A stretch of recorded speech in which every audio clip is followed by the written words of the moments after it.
بسم اللہ الرحمن الرحیم۔ شریعت نے 1400 سال پہلے بتا دیا کہ بھی کرونا وائرس سے بچنا ہے تو بار بار کلی کرو، بار بار چہرے کو دھو، صفائی رکھو۔ اور شریعت کیا کہتی ہے؟ طیبوا افواہکم فإنہا طرق القرآن۔ وہ مسلمانوں اپنے منہ کو صاف رکھا کرو، یہ منہ جو ہیں یہ قرآن کے راستے ہیں۔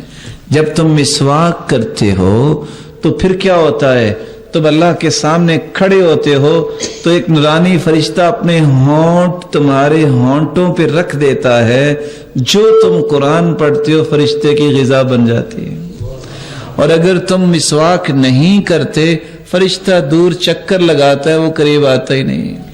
رسول اکرم صلی اللہ علیہ وآلہ وسلم نے علاج بتایا، اس لیے ابو ہریرہ رضی اللہ تعالیٰ عنہ فرماتے ہیں جب سے میں نے یہ حکم سنا ہے تو میں کھانے سے پہلے بھی مسواک کرتا ہوں، کھانے کے بعد بھی مسواک کرتا ہوں، سونے سے پہلے بھی مسواک کرتا ہوں، بیداری کے وقت سب سے پہلا کام یہی کرتا ہوں، میں مسواک کرتا ہوں۔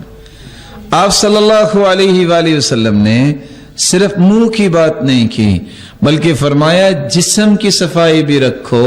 آج وہ کہتے ہیں نا خصوصاً یہ جوڑوں کو اچھی طرح دھونا چاہیے، شریعت نے اس کو غسل البراجم، فطرت کی 10 چیزوں میں اس کا تذکرہ کیا ہے، اس کو اچھی طرح کوئی چیز خشک نہ رہ جائے، جوڑوں کو اچھی طرح دھو۔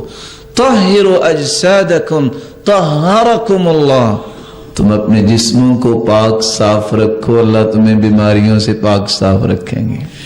ما من عبد يبيت على ذكر طاهرا إلا بات معه في شعاره ملك لا ينقلب ساعة من الليل إلا قال اللهم اغفر لعبدك فإنه بات طاهرا۔